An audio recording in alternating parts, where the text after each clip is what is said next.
Hey guys, 224 Big back with another reaction video, and this time I'm going to be reacting to another video by Woke Culture Wrestling. Yeah, it's been a while since I reacted to one of theirs. The last one I reacted to was 10 Things WWE Wants You to Forget About Seth Rollins. I was originally going to do the ones they did for 2016, but I didn't have time to do them, and plus I already saw them already, so this time I'm going to be reacting to the most recent video called the 10 Best WWE Royal Rumble Returns Ever.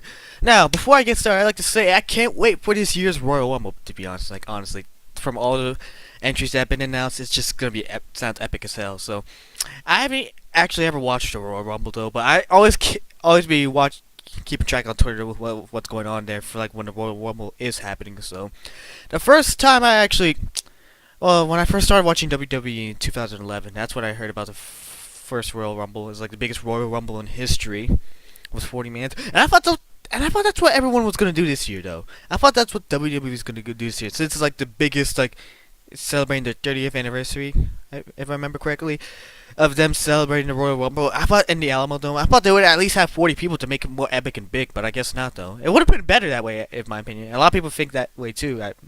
I would assume so. Yeah. But in any case, let me actually check this because. What am I saying? Because this is the best WWE Royal Rumble returns ever, so I wonder who else. I have a few ideas who might be on this list. John Cena might be on this list, and Edge too. So that's my guess for this list. So in any case, I don't know who else could be on there. Anyways, I'm gonna shut up and actually move on to the video, shall we? In 3, 2, 1, and now. The Royal Rumble is awesome. It's just 30 wrestlers trying to kick the crap out of each other and then trying to throw the other one over the top rope. Yeah. That even sounds great, so no wonder it's just a riot when we actually get to see it. One of the best aspects, though, is the always exciting prospect of an unexpected return. Yep. When that buzzer hits and everybody's eyes turn towards the entranceway, there's nothing better in life than a surprising warrior making their way back to the squared circle. I tell you, it's better than sex, kinda. I'm Simon from What Culture, and this is the 10 best WWE Royal Rumble returns ever. Number 10, Jim Duggan. Jim Duggan almost blew up the Scott Trade Center when he returned at the 2012 Royal Rumble at number 19. The very first winner of the match back in 1988, the crowd went crazy when his trademark "ho" hit and he waddled to the ring with his trusty 2x4. It must have been noticed by those in the back because Hacksaw went on to have a few appearances on SmackDown, where he teamed with Santino Marella, and then, of course, he got to be on Legends House, which is actually a very entertaining show.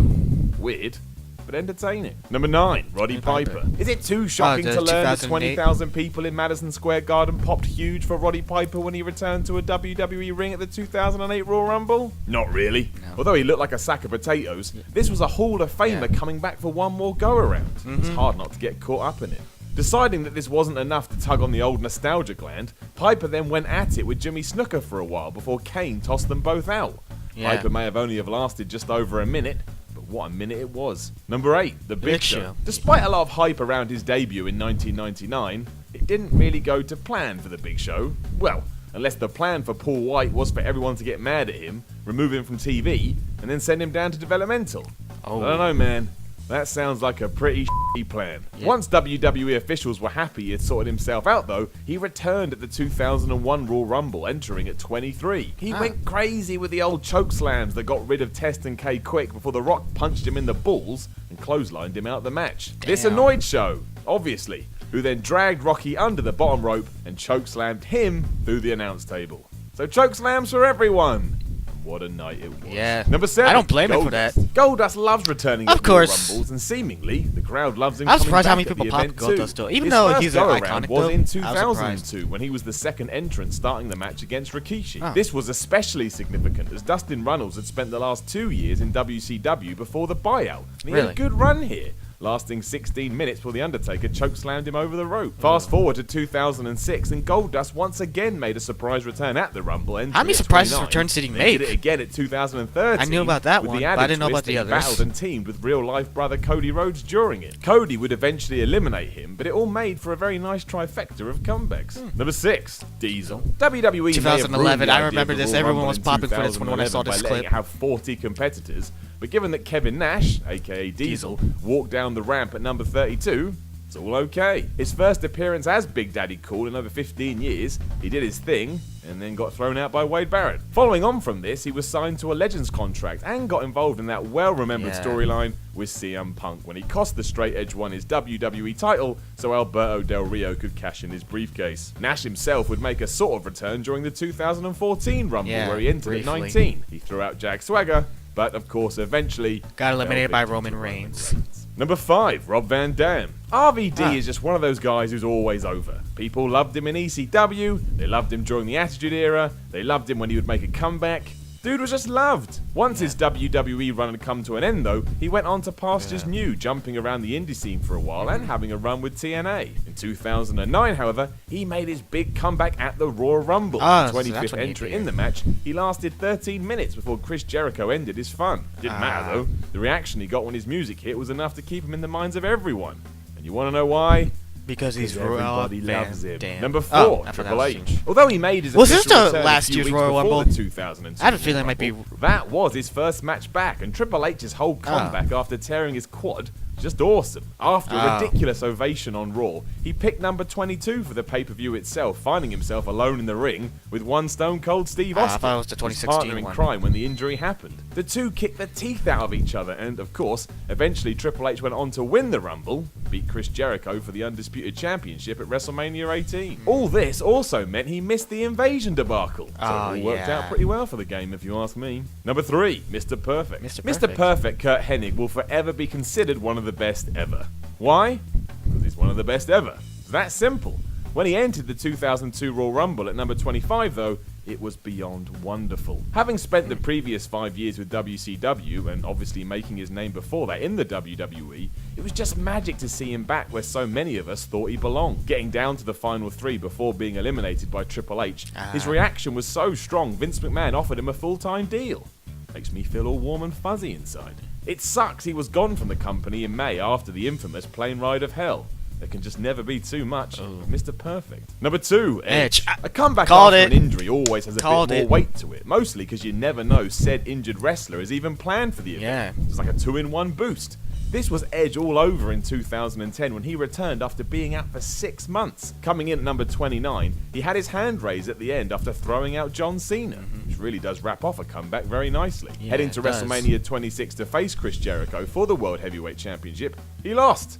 And then it was back to business. Number 1, John Cena. When John Cena popped up at number 30 in the 2008 Royal Rumble, it was almost unreal. The man who can't it was such a pop though. 7 months of action after relinquishing his WWE Championship late in 2007, and yet here he was in Madison Square Garden with the fans going absolutely nuts. The whole moment was legitimately epic, made all the more special by everyone in the ring stopping and facing the aisleway to see what the hell was going on.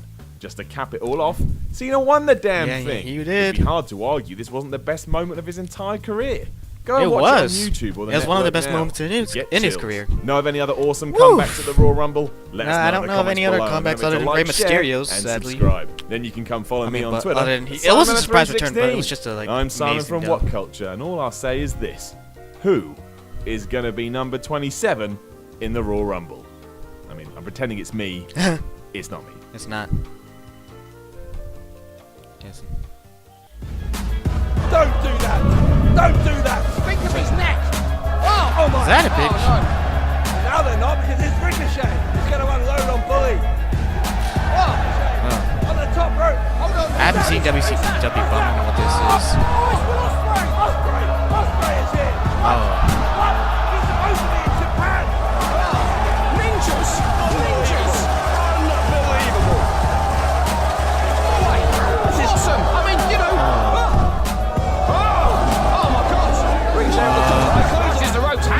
Man, that looks amazing.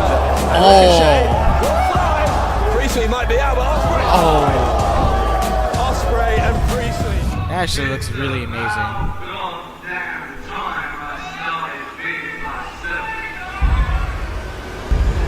Osprey vs. Ricochet. True destiny. Those guys actually look pretty good, though. I'm not gonna. Are they doing the Alberto El Patron and Kurt Angle one? Yeah, they are. I remember seeing this from the when I saw things WWE once you forget about 2016. So. Actually, Now, I haven't seen WCPW wrestling, but I really want to, after seeing that. I mean, I've seen some clips of it, like Cody Rhodes versus Kurt Angle, and like the one Alberto El Patron was in. Well, Del Rio. I don't feel like calling him El Patron though. It's more preferred than Del Rio. That's when I read about it when I first watched it. February 12th.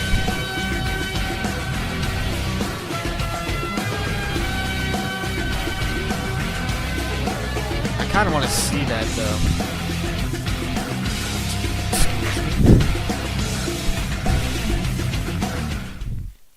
Alright. Okay, let me go on my thoughts about this. So yeah, oh my god. When I called John Cena Edge being in this list, in this video, I did not expect him to be number 2 and 1. I knew they was like the most best Royal Rumble returns ever. I knew Edge and John Cena had like one of the best Royal Rumble returns. I didn't think it'd be the number 2, number 1 though, man. Man, I didn't expect my prediction to be so right, especially at number 1 and number 2, because that rarely happens to me when I do that. So, I was very surprised though about like the other entrants they mentioned. Like the only one I wasn't surprised by Roddy Piper though. His return was actually very surprising. But who else was there? Mr. Perfect I didn't expect because, like I said before, I just started watching WWE in like 2011, so I don't really know much of the history. I'm starting to know some of the history, but I don't know most of it in its entirety. So I didn't know about when I mentioned Triple H. For a second there, I thought they were going to mention the one was him from last year in 2016, but no, I think I didn't think about that one. But then again, it was like he did one in 2002, so yeah. And Mr. Perfect, and I didn't remember about him, so never knew anything about Mr. Perfect. Sadly, sorry guys. Remember, I only just started watching in 2011, and then there was a RVD. It's like, oh, 2009. Oh, okay. I thought he entered beforehand too, like years after that. So it's like, and then the Big Show too. I mean, I had a feeling Big Show had to make a surprising Royal Rumble return eventually, but I had a feeling like it had to be late 90s or early 2000s at the minimum. So. But at this year's, I have to say, you can never know what happened. A lot of people were predicting that Finn Balor is going to return to this year's Royal Rumble. Do I think so? I think it could happen, yeah, because for fuck's sake, he needs to get that Universal title back from Kevin Owens, if Kevin Owens retains that Royal Rumble. But I don't know. You never know what can happen in the Royal Rumble. But in any case, let me know what you guys think about this video. And especially, let me know what you guys think is going to happen in the Royal Rumble. I don't know what's going to happen, to be honest. My predictions for who's going to win are either going to be Goldberg, Undertaker, or the surprise return from Finn Balor. That's my predictions for right now. But let me know what you guys think for those who are watching this video. Please leave a comment down below what you think of this list and who you think might win. Like this video, and please subscribe to my channel for more reaction videos in the future, and for other stuff other than reaction videos, because I do more than that, because that makes life happy to get more subscribers. And that's really all I have to say for this video. So for those who are watching, thank you for watching, and until next time, 224 Big is out.